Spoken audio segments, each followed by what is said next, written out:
નમસ્કાર, હું આદર્શ છું. વેલકમ ટુ આદર્શ education society. Hello children, standard second, subject environment. Today we have studied about water. So let's see our second chapter, water. Some learning points are here. Need for water, sources of water, water and its uses. So now we have start. All living things need water to live. यानी सभी जीवित चीज़ों को जिंदा रहने के लिए पानी की आवश्यकता होती है. People, plants and animals cannot live without water. लोग, पौधे और प्राणी ये पानी के बिना जीवित रह सकते नहीं हैं. Water has many uses. पानी के कई सारे उपयोग है. We drink water. हम पानी पीते हैं. We should drink clean water. We use water for bathing. हम नहाने के लिए भी पानी का इस्तेमाल करते हैं. So don't waste water.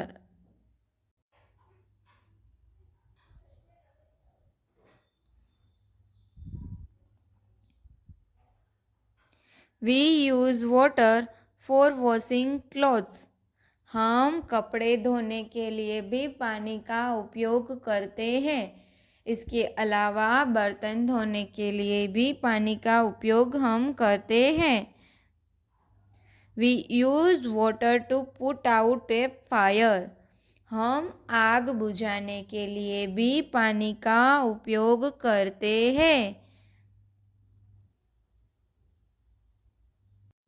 We use water to grow crops. हम पौधों को उगाने के लिए भी पानी का उपयोग करते हैं. Water in our daily lives. पानी का हमारे दैनिक जीवन में उपयोग. Water has been important for people for thousands of years. Without water, there would be no life on earth. पानी हमारे जीवन में कई सालों से महत्वपूर्ण रहा है. पृथ्वी पर पानी के बिना जीवन नहीं है. We use water in our houses for drinking, cooking, bathing, and washing the dishes, clothes. Water is used to grow food. In many dry areas, farmers must bring water to the fields through channel and expensive irrigation system. हम पानी का उपयोग खाना पकाने में, स्नान करने में, बर्तन कपड़े धोने के लिए करते हैं. पानी का उपयोग हम भोजन को बनाने के लिए भी करते हैं. कई शुष्क क्षेत्रों में किसानों को नहरों में और महंगी सिंचाई प्रणालियों को उपयोग करने के लिए पानी का उपयोग होता है.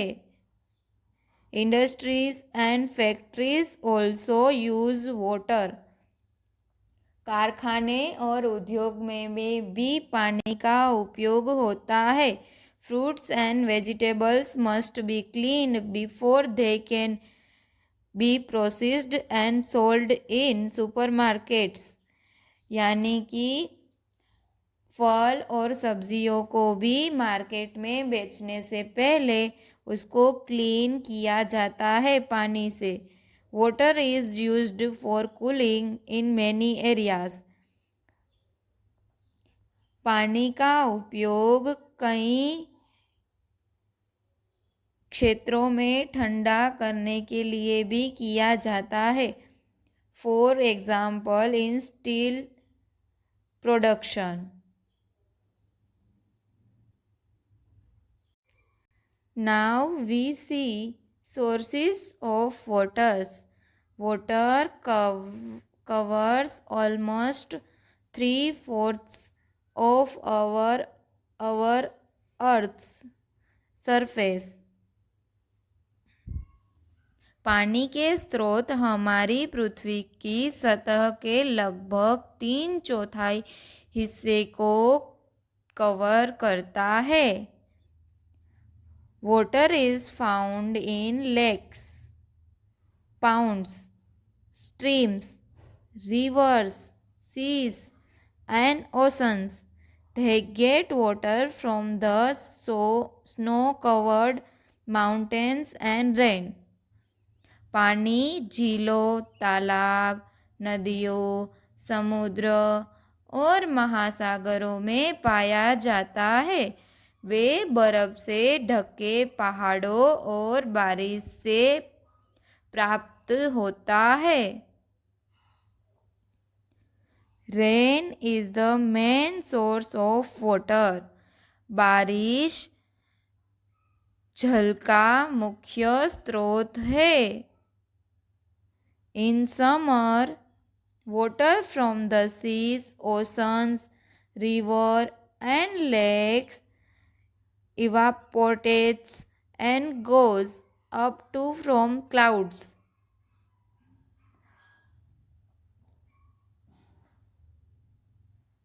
नदियों, समुद्रों, ये सब गर्मियों में इसका पानी बाष्पित होता है और बादलों के रूप में ऊपर जाता है। Clouds bring rain. The rain water collects in streams, rivers, lakes, ponds, seas and ocean. बादल बारिश लाते हैं। बारिश का पानी नदियों, झील, तालाब, समुद्र और महासागरों में इकट्ठा होता है। The same cycle goes on. This is called the water cycle. यही चक्र हमेशा चलता रहता है। इसको हम पानी का चक्र कहते हैं।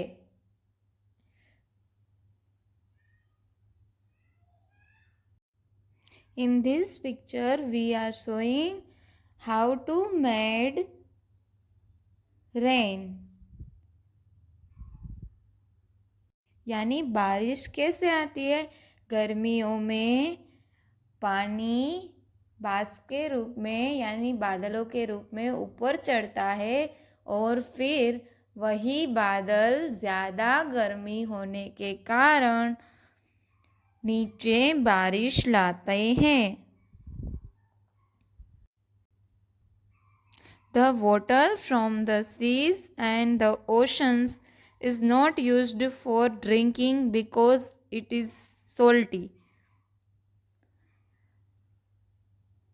समुद्र और महासागरों का पानी हम पीने के लिए उपयोग नहीं कर सकते क्योंकि वह पानी नमकीन होता है।